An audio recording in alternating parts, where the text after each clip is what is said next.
Itulah yang dikatakan Nabi dalam hadis sahih. Nanti akan terjadi peperangan di akhir zaman. Semua akan menolong tentara Islam. Kecuali satu pokok kayu. Namanya Sajaratul Gharqatina. Ketika Dajjal menengok Nabi Isa. Yadhubu kama yadhubul milhu fil ma'. Dia pernah menengok garam masuk ke air. Garam kasar masukkan ke air, larut. Begitulah dia meleleh menengok Nabi Isa alaihissalam. Nabi Isa lah yang bisa membunuh Dajjal.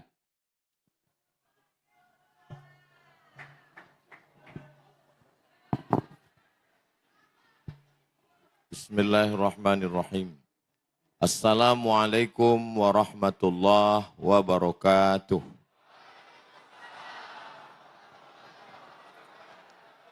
Alhamdulillah. Allahumma salli ala Sayyidina Muhammad ibni Abdillah. Wa ala alihi wa sahbihi wa man tabi'ahu wa mawalah. Allahumma allimna ma yanfa'una wa anfa'na bima 'allamtana innaka antal alimul hakim. Rabbi syrah li sadri wa yassir li amri wa hlul 'uqdatam min lisani yafqahu qawli. Yang sama kita hormati guru-guru kita, para alim ulama, ketua beserta seluruh pengurus masjid. Masjid apa namanya? Masjid Al-Falah. Bapak-bapak, ibu-ibu, adik-adik, semua yang hadir ini insyaallah dimuliakan Allah Subhanahu wa taala. Amin ya rabbal alamin. Kajian kita malam ini kajian akhir zaman, huru-hara akhir dunia. Terjemahan Al-Quran surah At-Takwir dan surat Yasin 65. Orang Yahudi atau orang Israel, beda Yahudi sama Israel begini. Nabi Ibrahim punya istri namanya Sarah. Sarah punya anak namanya Ishak. Ishak punya anak namanya Yakub. Yakub ini namanya dua. Satu Yakub, satu lagi Israel. Isra artinya hamba. El artinya Tuhan. Israel artinya hamba Tuhan. Saya ulang lagi. Nabi Ibrahim punya istri namanya Sarah. Sarah punya anak namanya Ishak. Ishak punya anak namanya Yakub. Yakub ini namanya dua. Satu Yakub, satu lagi Israel. Maka anak cucu keturunan Yakub ini disebut dengan Bani Israel. Nama saya Abdul Somad. Anak cucu saya namanya Bani, apa pula Bani Israel? Nyari gara-gara namanya ini. Bani Nabi Adam. Anak cucu Nabi Adam disebut dengan Bani Adam. Anak cucu Abdul Somad Bani. Ini Somad dah. Dah. Nabi Ibrahim punya istri namanya Sarah. Sarah punya anak namanya Ishak. Ishak punya anak namanya Yakub. Yakub punya anak namanya Yusuf. Yusuf punya saudara namanya Yahuza. Cucu cicit keturunan Yahuda disebut dengan Yahudi. Jelas? Kira-kira kalau ditanya apa beda Yahudi sama Bani Israel, bisa dijelaskan? Capek kali lah ngulangnya nih kalau nggak bisa menjelaskan. Jadi Benyamin Netanyahu itu keturunan Nabi Yakub. Enak kali kalian bilang iya. Dia namanya Yahudi Askenazi namanya. Yahudi Askenazi ini orang Eropa yang mengaku-ngaku Yahudi. Kalau dites secara DNA, mereka ini pun Yahudi palsu juga. Mengaku-ngaku Yahudi. Jadi mereka ini tidak punya negara. Tak ada negaranya. Orang Melayu ini punya negara enggak? Enggak punya. Orang Melayu negaranya paling atas namanya Kesultanan Langkat. Di bawah Kesultanan Siak namanya Kesultanan Pelalawan. Di bawah Pelalawan namanya Kesultanan Indragiri. Di bawah Indragiri namanya Kesultanan Jambi. Di bawah Jambi namanya Kesultanan Palembang Darussalam. Itu semua itu negeri orang Melayu. Yang di pesisir pantai timur Sumatera ini. Kalau Israel mengamuk. Jadi yang pesisir tepi ini Pulau Sumatera ini, Pulau Sumatera. Yang pesisir pantai timur ini yang mengarah ke Kalimantan, ke Papua sana, yang bagian timur, ini namanya pantai timur Sumatera. Dari mulai atas Kesultanan Tamiang Melayu, sampailah ke Palembang, itu Melayu. Yang bagian tengahnya Kerajaan Batak Sisingamanga Raja, yang tengah ini. Lalu kemudian Karo juga punya Kesultanan Aru namanya. Ini bagian tengah. Jadi setiap suku ini dulu punya negara. Orang Batak punya negara, orang Karo punya negara, orang Melayu punya negara. Orang Jawa punya negara. Ada buahnya itu pahit, namanya buah maja. Maka disebut dengan maja. Ya Majapahit lah, orang dia pahit. Tumbang Majapahit naik Kesultanan Demak namanya. Disitulah Islam masuk dengan berdakwahnya Wali Songo. Artinya setiap suku ini punya negara. Yahudi tidak punya negara. Yahudi ingin punya negara. Maka datanglah orang Yahudi namanya Theodor Herzl. Siapa namanya? Theodor. Ingat nih baik-baik. Ini nanti akan keluar dalam UAS, ujian akhir semester. Datang si Theodor Herzl. Theodor Herzl ini datanglah dia menjumpai Sultan Abdul Hamid. Waktu itu Kesultanan Islam paling hebat di Turki. Dimintanya tanah Palestina. Sultan Abdul Hamid. Ya, ini kubawakan beberapa tas keping uang emas. Kasihlah Palestina itu ke kami. Kata Sultan Abdul Hamid, aku tak mau menjual Palestina dengan hanya sekeping dunia. Sakit hatilah Yahudi ini karena Sultan Abdul Hamid tak mau menjual Palestina. Akhirnya digulingkanlah Sultan Abdul Hamid pada tahun 1924. Negara-negara Islam ini dijajah. Indonesia dijajah oleh siapa? Apa pula Belanda? Portugis. Portugislah yang pertama kali datang sampai ke wilayah timur Kesultanan Tidore, Ternate, Jailolo, dan Bacan. Itu 4 kesultanan di timur sana.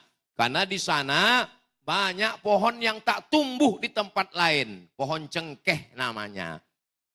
Portugis apa Portugal Pak Ustadz? Nama negaranya Portugal.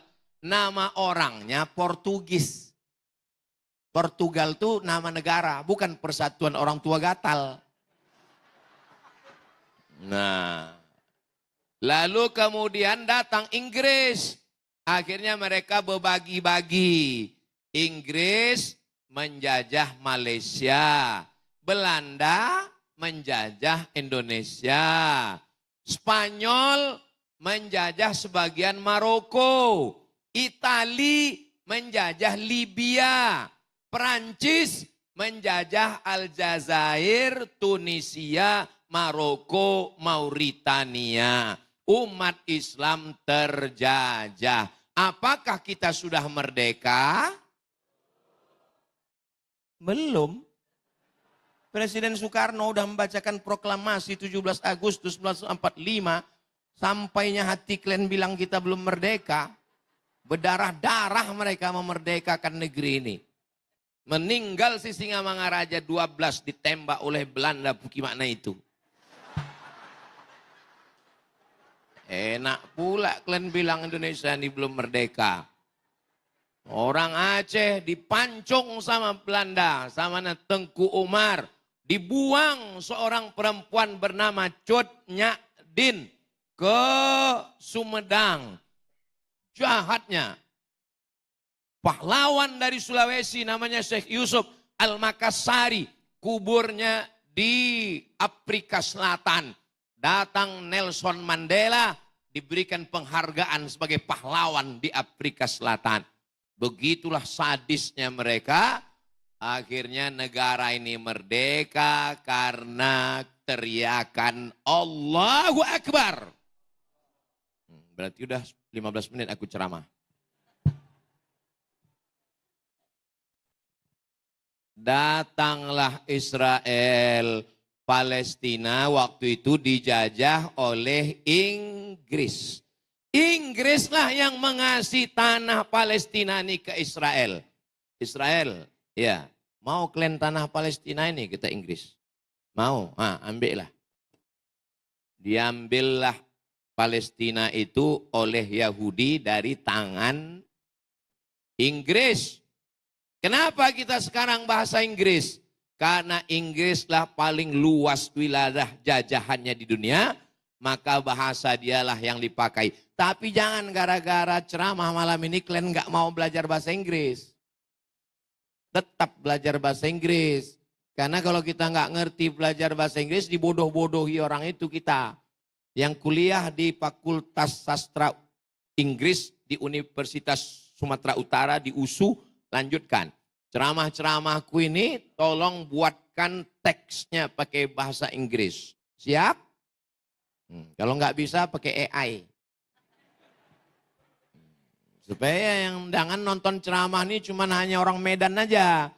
Nah, dibuatkan transkripnya pakai bahasa Inggris. Biar ditonton sama Donald Bebek. Tontonnya di Gedung Putih kan ditanya, who is this? Kata dia. Ditanya sama stafnya. Mas, iki sopo? Kata dia. Terus kata stafnya, this is a Muslim scholar from North Sumatra. Ini adalah sarjana Muslim dari Sumatera Utara, kata dia. What his name? Jenenge sopo? Kata dia. His name is Professor Abdul Somad. Oh, amazing, kata dia kan. Amazing, amazing itu maksudnya mantap kali dia, kata dia kan. Terus dipanggilnya CIA sama Mossad. Come here, kata dia. What do you want, mister? Kill him, kata dia.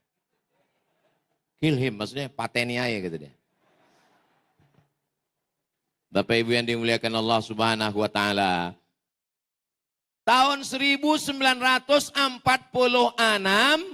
tak ada lagi Turki Utsmani yang melindungi Palestina ini.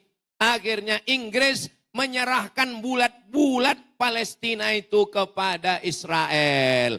Berdatanganlah orang-orang Israel dari seluruh dunia. Dari Rusia, dari Eropa, dari Amerika. Berdatanganlah mereka ke Palestina. Pertanyaannya, kenapa mereka pulang kampung? Kan udah enak mereka di Eropa. Sudah nyaman mereka tinggal di sana. Kenapa mereka mau tinggal di gurun pasir, tandus? Kenapa mereka mau balik ke Palestina? Kalau saya ceramah itu macam bunyi betanya, jangan stres. Enggak usah ketakutan. Nanti aku jawab sendiri. Apa yang mereka cari?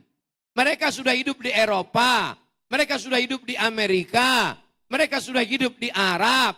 Kenapa mereka mau balik ke Palestina? Gurun pasir, tandus, kering kerontang. Satu keyakinan.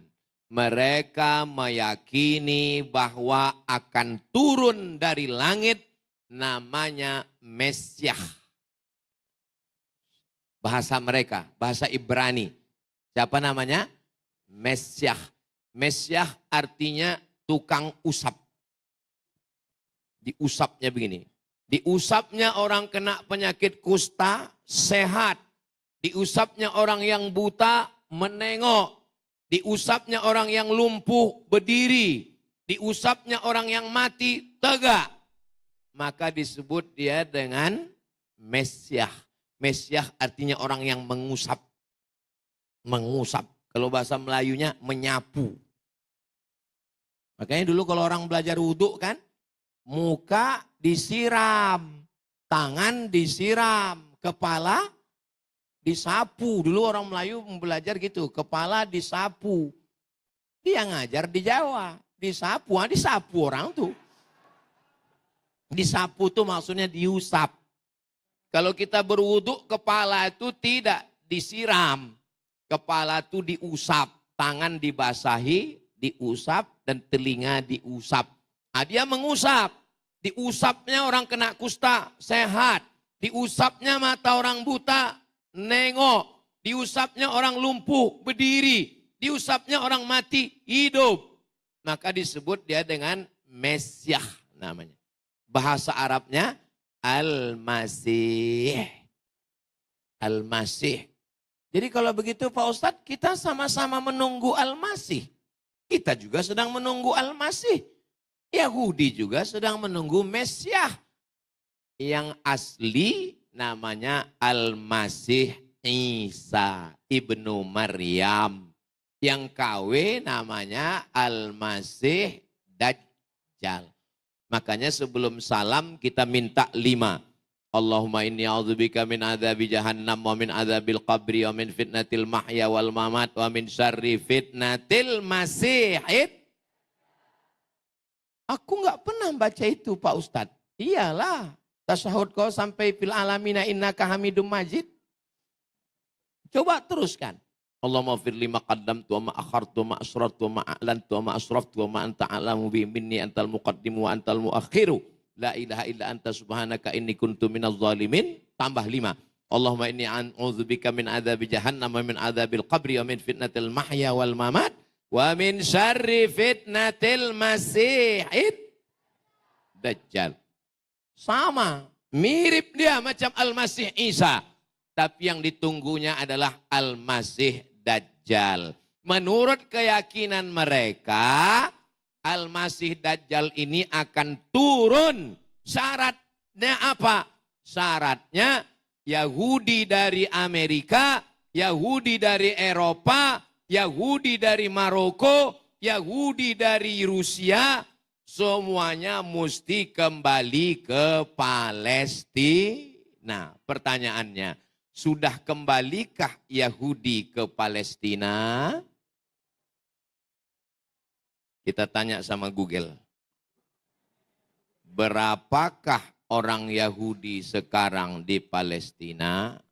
Kadang zaman sekarang ini bagus kita nanya sama Google daripada sama orang. Berapa Yahudi di Palestina? Tapi kalau mau nyari tempat ceramah jangan tanya di Google. Kami berapa kali ke kuburan diarahkannya. Kutanya sama dia tadi. Berapa Yahudi di Palestina?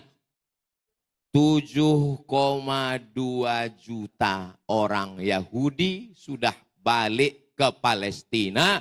Dari Amerika, dari Rusia, dari Eropa. Kembali mereka ke Palestina. 7,2 juta Yahudi sudah kembali. Tujuannya untuk apa? Orang bingung. Ini bukan masalah agama. Ini adalah masalah politik. Kepala kau politik. Ngapain orang itu balik mau rebut tanah tandus? Ini keyakinan mereka. Mereka meyakini bahwa Mesias itu turun nanti di Palestina. Syarat yang pertama, dia mesti disambut oleh orang Yahudi. Itulah keyakinan mereka. Sama, saya kan mau turun ke sini tadi setelah Yahudi pula. Setelah jamaah ini ramai, saya tanya tadi, gimana Ustaz Iqbal, turun kita? Jangan dulu, Yahudi belum kumpul kata dia. Astagfirullah, Yahudi pula. Jamaah belum kumpul. Jadi Mesiahnya itu sekarang lagi sedang nunggu ditengoknya. Udah ramai belum kata dia. Belum, nantilah kata dia, nantilah aku turun kata dia. Nanti udah agak-agak ramai baru kita turun ya kata dia. Nah, begitulah sekarang sedang nunggu. Menurut mereka ini ceritanya, menurut mereka. Syarat yang kedua apa lagi? Baru turun Mesiah tadi. Tanah Palestina itu mesti merah. Tanah warnanya hitam. Coklat. Tanah warna tanah lah. Dia mau turun kalau tanah Palestina itu sudah. Kayak mana lah memerdekakan Palestina. Sound system koslet aja terkejut.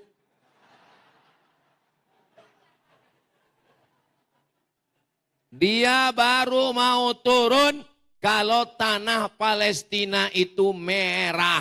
Merah karena apa? Merah karena darah anak-anak Palestina. Sekarang yang bingung, kenapa mereka membunuh anak-anak? Kenapa mereka meledakkan ibu hamil? Kenapa mereka meletupkan orang Palestina? Kenapa anak-anak mereka potong? Setelah mendengar ini, paham? Karena mereka menunggu Mesiah. Dan syarat Mesiah itu turun, tanah mesti merah. Bagaimana cara memerahkan tanah? Darah anak Palestina diledakkan, diletupkan, perempuan hamil dibunuh. Orang kalau nggak ngerti sejarah ini bingung dia nengok Palestina ini. Kok begitu ya mereka? Kok sadis ya? Tapi kalau orang ngerti sejarah ini, Ustadz baca di buku apa? Nama kitabnya Tarikh Ad-Diyanah Al-Yahudiyah. Sudah diterjemahkan ke dalam bahasa Indonesia, sampulnya warna hitam, sejarah agama Yahudi. Nama penerjemahnya Abdul Somad. Ini orang.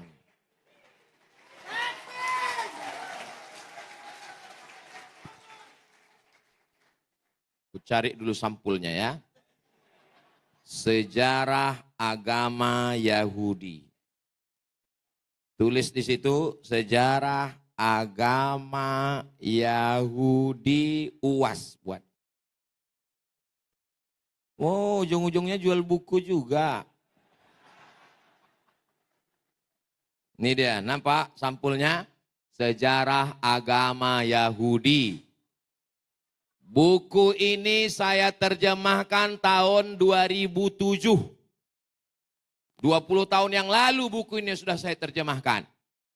Kalau sekarang buku ini laku, saya tak dapat untung seperak pun.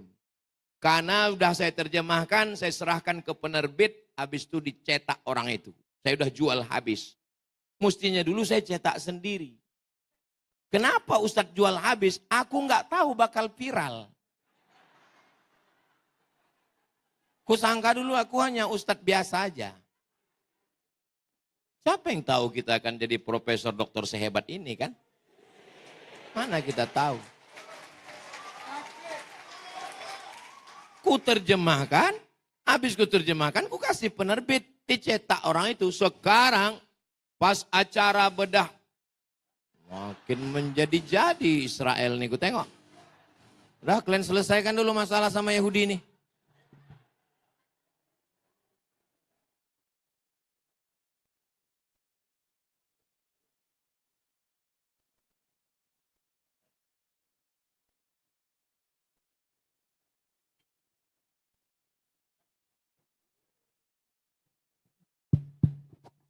Saya malasnya ceramah kalau bermasalah sound systemnya ini, mesti diulang lagi dari awal.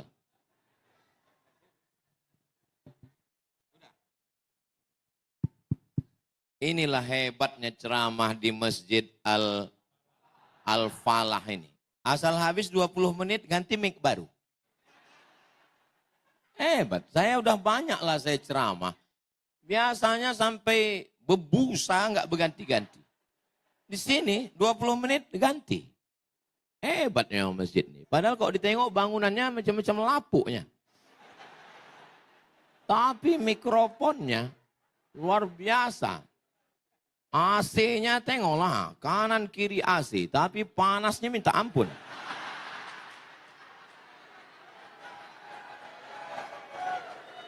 Dah. Mesiah tadi mau turun, syarat yang pertama, Yahudi mesti balik. Karena dia mau disambut oleh Yahudi. Yang kedua, tanah mesti merah. Karena dibunuh anak-anak Palestina. Yang ketiga, dia mau ditanam pohon, pokok kayu. Dia tidak mau pokok sawit. Apa pokok yang dia mau?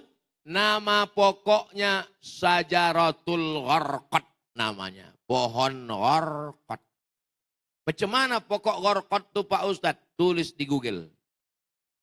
Alif, lam, ghain, ra, qaf, dal. Al-gharqad. Enter, pilih image, gambar, nampak. Nggak bisa handphoneku nulis alif lam Pak Ustadz. Berarti belum masuk Islam. Mu'allabkan dulu dia. Itulah yang dikatakan Nabi dalam hadis sahih. Nanti akan terjadi peperangan di akhir zaman. Semua akan menolong tentara Islam. Kecuali satu pokok kayu. Namanya Sajaratul Gharqad. Dari Kairo kami naik mobil 1 hari sampai ke Arish. Dari situ kami terus lagi sampai ke satu kota namanya Rafah. Tahun 1999 saya ke Rafah. Rafah ini macam Medan dibagi 2. Sebelah punya Mesir, sebelah diambil Israel. Di tengah itu pagar listrik dengan tekanan tinggi listrik. Nggak boleh dipegang. Jadi kami menengok dari jauh. Kalau dipegang terbakar kita. Nampaklah dari jauh pohon tinggi. Saya tanya, Syekh, ayu syajaratin tilka, pohon apa itu? Kata Syekh menjawab, Sajaratul Gharqad. Mereka memang tanam hijau pohon gharqad. Kenapa? Karena mereka nanti akan berlindung di balik pohon gharqad. Begitulah keyakinan mereka. Dan disitulah makin yakin saya tentang hadis Nabi Muhammad Sallallahu Alaihi Wasallam. Enggak ada ditanam orang tuh pokok mangga. Enggak ada musangking. Gharqad ditanamnya. Karena dia yakin di situ nanti dia akan berlindung waktu perang. Apalagi mereka paling sakit hati sama Kaisar Nebukadnezar. Siapa namanya? Kaisar Nebukadnezar, Raja Babel. Babel itu Babelonia, sekarang Irak, bukan Bangka Belitung. Karena Nebukadnezar ini dulu meluluh lantakkan Yahudi, maka mereka marah dengan Irak. Itulah kenapa syarat Mesiah ini turun, Irak harus dihantam. Siapapun presiden Amerika yang naik, maka program pertama adalah menghantam Irak. Waktu George Bush naik, apa yang pertama dihantamnya? Irak, ditembaknya Irak. Ustadz kok tahu? Saya selesai kuliah di Al-Azhar Kairo tahun 2002. Waktu haji ke Makkah jumpa sama kawan-kawan dari Irak. Mat, kau mau S2 kemana? Aku mau S2-nya lagi nyari yang gratis. Oh, kita ke Baghdad aja. Apa nama universitasnya? Namanya Universitas Saddam Hussein. Berapa biaya kuliahnya? Free, gratis. Bisa haji tiap tahun naik bis dari Baghdad ke Madinah. Saya pun sudah menentukan arah. 2002 aku akan S2 ke Baghdad. Begitu saya selesai kuliah, datang George Bush, ditembaknya Baghdad. Universitas Saddam Hussein rata dengan tanah. Itulah maka saya gagal S2. Habis itu saya pun balik ke Malaysia, dari negeri 1000 menara ke negeri 1000 makcik.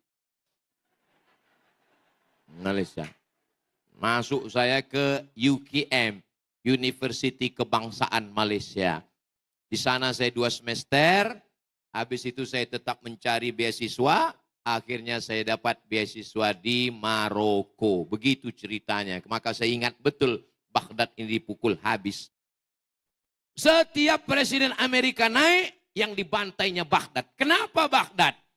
Karena Baghdad adalah Babelonia dan orang Yahudi sakit hati sama Raja Irak.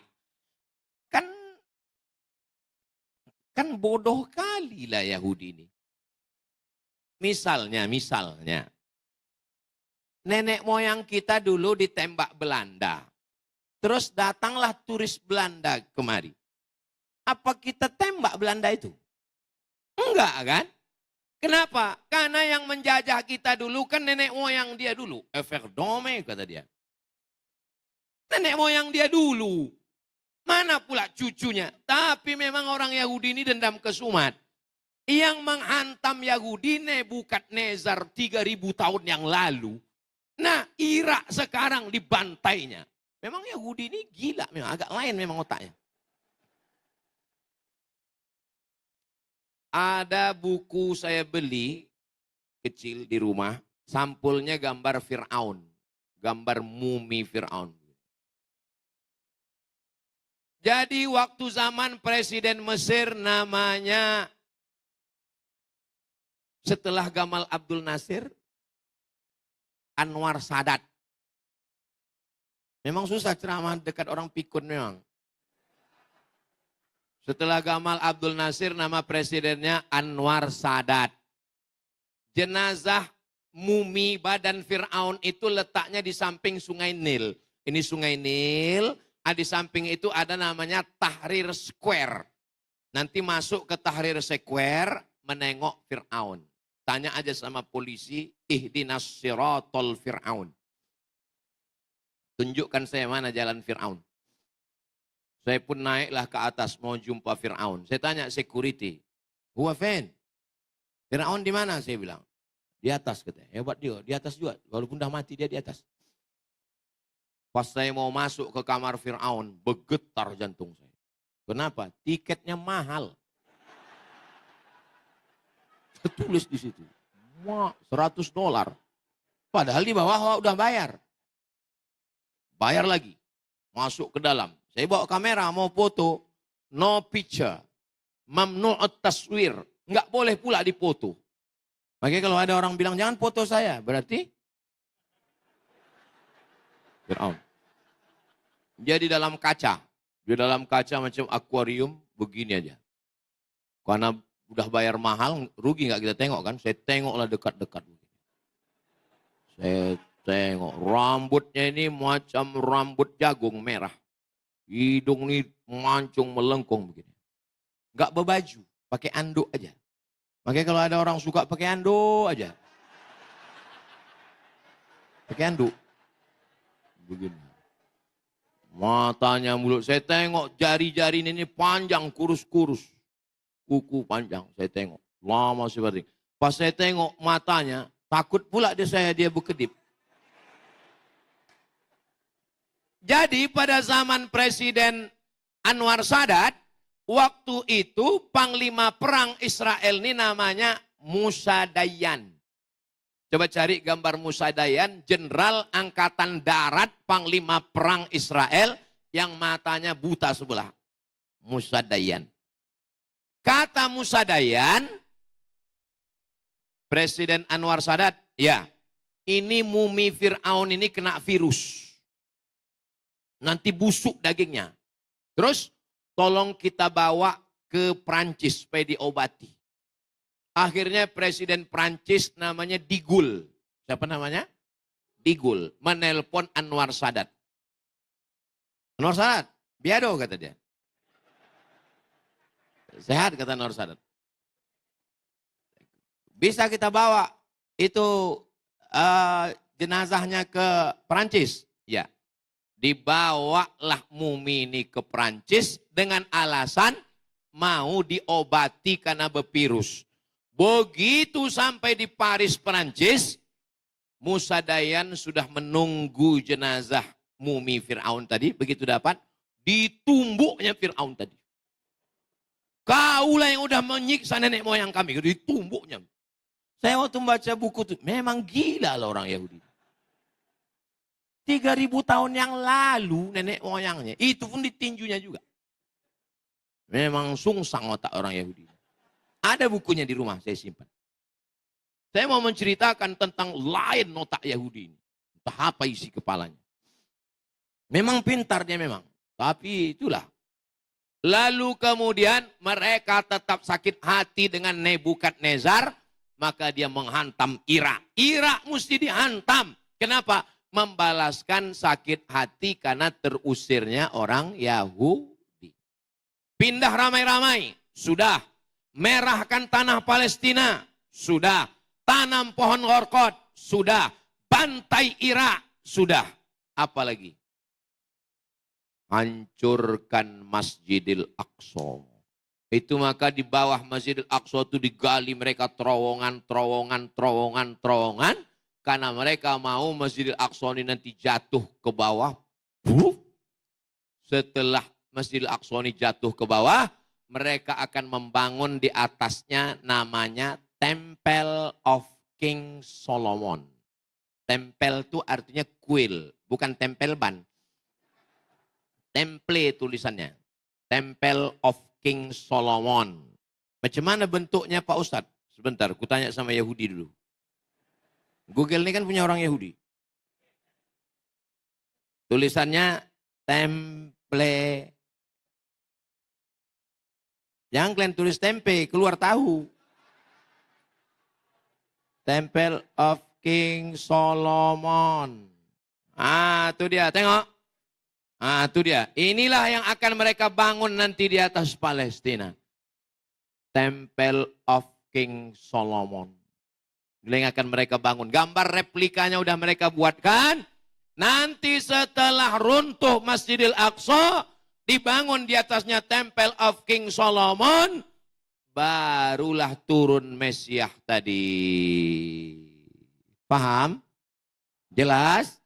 Setelah Mesias turun, mereka akan menguasai dunia yang luas kekuasaannya dari 2 sungai. Sungai Nil di atas, Sungai Efrat di bawah. Di mana Sungai Nil? Mesir, Afrika Utara. Di mana Sungai Efrat? Irak, Asia bawah. Mereka buat negara namanya The Great Israelian. Bahasa kitanya Israel Raya. Bapak Ibu yang dimuliakan Allah Subhanahu wa taala. Jadi kita ini sebenarnya sedang menunggu. Yang sekarang ini Dajjalnya belum. Itu baru Dajjal KW9. Menghadapi Dajjal kecilnya aja pun kita udah pontang-panting. Apalagi kalau Dajjal yang asli itu betul datang. Baru Dajjal Makoli yang turun. Udah pusing kepala kita. Sududu kata dia. Di internet ini. Ciri Dajjal, yang hak kata dia berarti batil, yang batil kata dia berarti hak. Itulah kenapa kita mesti waspada. Bagaimana cara menyelamatkan kita dari Dajjal? Berjamaah. Saya senang sekali masjid kita ini sudah ramai dengan sholat berjamaah. Jangan sendirian. Karena kalau sendirian akan dikhawatirkan mudah ditarik oleh rayap besi. Maka kita mesti bersama supaya jangan sampai ditarik Dajjal. Subuh jumpa, zuhur jumpa, asar jumpa, maghrib jumpa, isya jumpa, maulid jumpa, nuzul Quran jumpa, Isra Mi'raj jumpa, melepas jamaah haji jumpa. Berpisah kita sedikit, Dajjal mulai mendekat. Waspadalah. Kejahatan terjadi bukan karena ada niat dari pelakunya, tapi karena ada kesempatan, kata Bang Napi. Jadi Kalau kita udah rame-rame begini, insya Allah. Masalah masjid ini, nggak ada masalahnya masjid ini, udah bagus. Kipasnya hidup semua. AC-nya hidup semua. Tapi panas juga. Kenapa? Ya karena memang musimnya lagi begitu sekarang. Terima aja, nggak usah terlalu banyak mengeluh hidup ini. Ustadz sendiri yang mengeluh, aku nggak ada mengeluh. Aku cuma cerita aja. Nah, baca Quran surat Al-Kahfi malam Jumat. Man qara'a surat Al-Kahfi yaumal Jum'ah. Siapa yang baca surat Al-Kahfi malam Jumat, pagi Jumat, siang Jumat, petang Jumat. Adha'a lahu min nur. Allah berikan dia cahaya. Dengan cahaya itu nanti dia bisa membedakan mana hak, mana batil, mana betul, mana batil, mana bengkok, mana lurus, mana hitam, mana putih. Doa. Allahumma arinal haqqa haqqa warzuqna ittiba'ah. Wa arinal batila batila warzuqna ijtinabah. Jangan sendirian. Sendirian, nonton internet, tengok medsos, nyasar, mati dalam kesendirian. Jangan sendirian, berjamaah. Alhamdulillah, kita sudah berjamaah ramai di Masjid Al-Falah ini. Penuh, pintu sebelah kanan penuh, pintu sebelah kiri penuh, pintu belakang penuh. Cemanalah aku mau keluar nanti.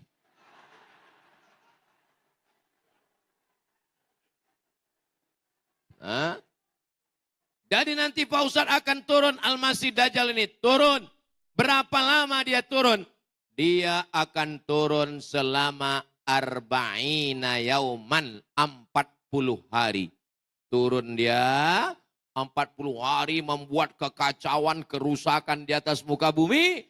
Lalu datang Nabi Isa alaihi salam. Berjumpa dia dengan Dajjal di Bab Lut.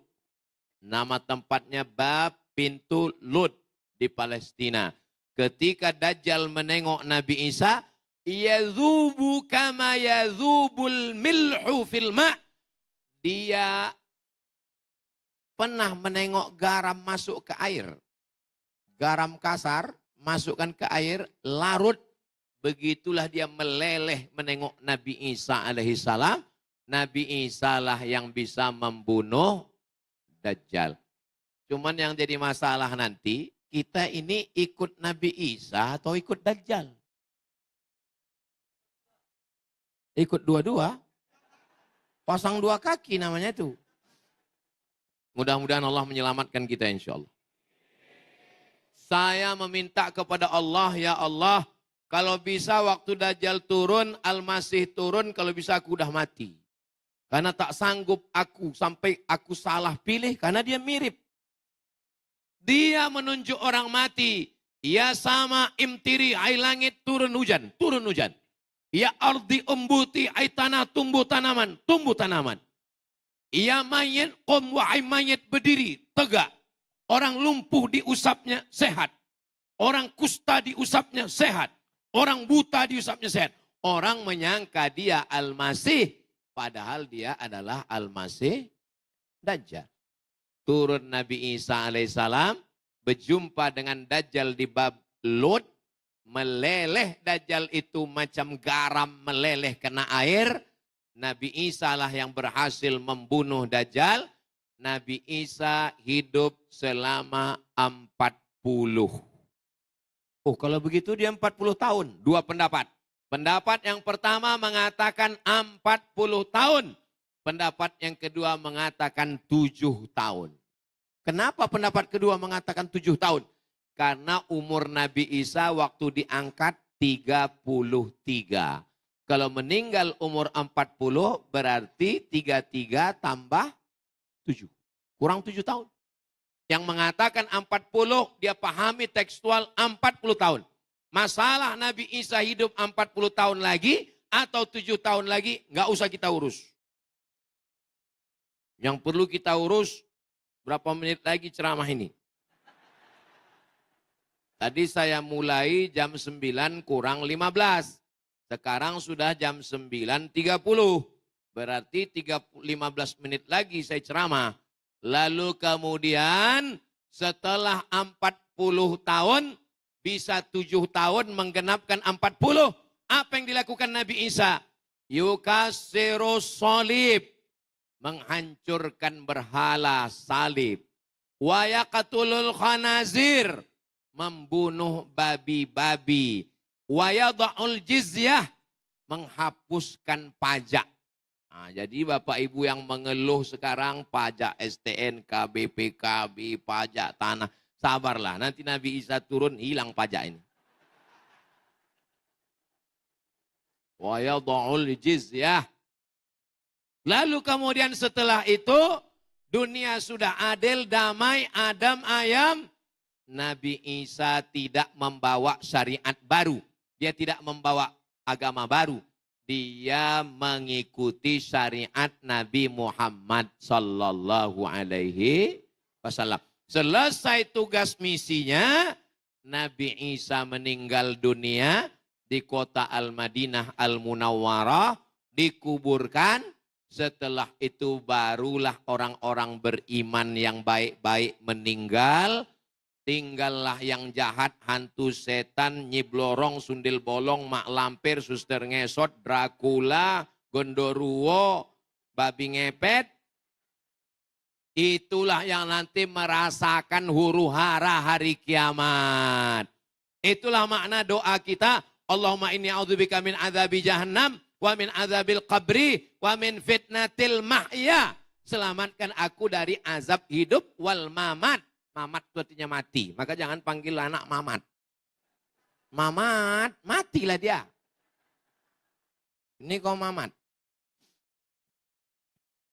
Min syarril masihid dajjal. Ini saya sampaikan karena memang judul yang diminta itu huru hara. Masalah apakah Dajjal sudah lahir di mana, KTP-nya, alamat. Enggak usah dicari-cari. Kita fokus aja menjaga diri supaya tak terikut Dajjal. Bagaimana cara menyelamatkannya? Berjamaah. Membaca zikir pagi petang. 9 zikir pagi petang. Tapi katanya zikirnya banyak. 9. Istighfar. Al-Fatihah. Qul huwallah. Al-Falak. An-Nas. Pangkal Al-Baqarah, ayat kursi, ujung Al-Baqarah, afdalu dzikri fa'lam annahu la ilaha illallah. Ini kalau enggak kuat pegang kita ini, hanyut. Mengaji, berguru. Berguru. Man la syaikha lahu fasyaitanu syaikhuhu. Siapa yang tak berguru maka setanlah gurunya. Berguru yang akidahnya. Boleh kami mengaji di internet? Boleh. Tapi cari guru di internet itu 3. 1, akidahnya mesti ahli sunnah wal jamaah. Wujud qidam baqa mukhalafatu lil hawadisi qiyamuhu binafsihi wahdaniyah kudrat iradat. Jangan lagi hanya ceramah. Ngaji pakai kitab. Pergi ke Ismailiyah Al-Wasliyah. Pergi ke Unifa Muallimin Sisingamangaraja. Minta satu ustadz mengajarkan kitab Tauhid. Nama kitabnya Al-Husunul Hamidiyah. Ngaji sifat 20 untuk menguatkan akidah. 2. Fikihnya mazhab Syafi'i. Indonesia, Malaysia, Brunei, Patani Thailand, Moro Filipina. Itu semua ikut mazhab Syafi'i. Maka pakai. Apa kitab yang dipakai? Fathul Qorib, Syarah Matan Takrib. Tolong ngaji pakai kitab. Kalau Masjid Al-Falah sudah ngaji pakai kitab, alhamdulillah. Ngaji. Tabligh akbar penting. Ceramah penting. Tapi ngaji berkitab nih penting. Jamaah beli, baca, tengok, hatamkan, terjemahkan. 3. Akidah, fikih, akhlak. Akhlaknya Ihya Ulumiddin Imam Al-Ghazali. Tebal Pak Ustadz, 4 jilid. Kapan kami mau khatam? Ringkas. Dibaca di Muallimin Al-Wasliyah. Nama kitabnya Mau'izatul Mu'minin Ringkasan Ihya Ulumuddin. 1 jilid tipis. 3 itu aja udah paten itu udah. Pakai bahasa Arab Pak Ustadz. Iyalah. Mana ada kita sholat pakai bahasa Indonesia? Berdoa boleh. Tapi kalau sholat. Dulu memang pernah di Turki pakai bahasa Turki.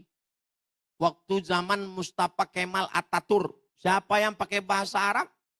Mancung. Sempatlah di Indonesia ini ada presiden yang melarang pakai bahasa Arab. Oh, macam-macam bunyi azan. Allah, gede banget, kata orang Jakarta. Bapak Ibu yang dimuliakan Allah.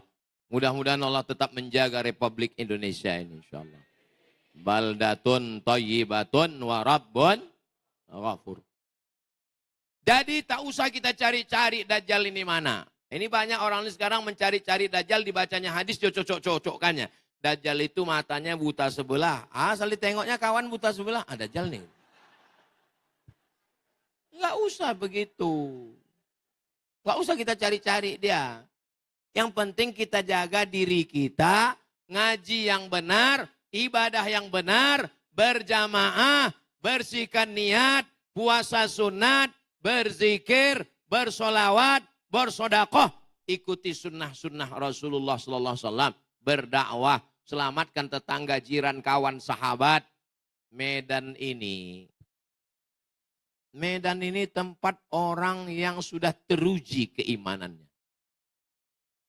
Polisi, tentara, dandim, dan ramil, panglima, dari Sabang sampai Papua, Sulawesi, kalau udah ditempatkan di Medan ini, lulus dia di Medan ini, baru bisa menjadi tempat lain jadi pemimpin. Kenapa? Karena memang Medan ini luar biasa.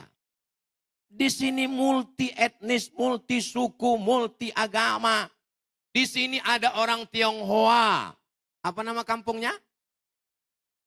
Yang ada rumah Cong Api. Kesawan. Di sini ada saudara kita dari India. Kampung Madras. Jadi ada di sini komunitas. Makanya jangan ajari orang Medan tentang toleransi. Kalau kau mau ngajar orang Medan ini telur asin aja lah. Kalau toleransi nggak usah kau ajar. Ratusan tahun mereka udah berdampingan di sini. Makanya kalau ada mau merusak, mengobok-obok Medan ini, insya Allah Allah menjaga Sumatera Utara ini, insya Allah. Jangan mudah diadu domba. Karena yang mau diadu itu hanya domba yang mau kita sembelih kurban nanti. Menyipak ke muka, menendang ke belakang, menyikut ke kiri, menanduk ke depan, itu sifat kambing. Kita sembelih nanti dia. Kalau ada kawan kita tetangga yang begitu, kita sembelih. Siap? Jangan. Main sembelih aja pula. Nah, jadi yang penting ini kita berjamaah, kita jaga. Kalau sudah kita jaga, masalah Dajjal tadi cukup sekedar tahu dalil-dalilnya, urutannya. Mudah-mudahan Allah menyelamatkan kita dari fitnah Dajjal ini, insya Allah. 10 menit lagi. Maklum kita, karena udah lewat 20 menit, dia mesti ganti mic baru.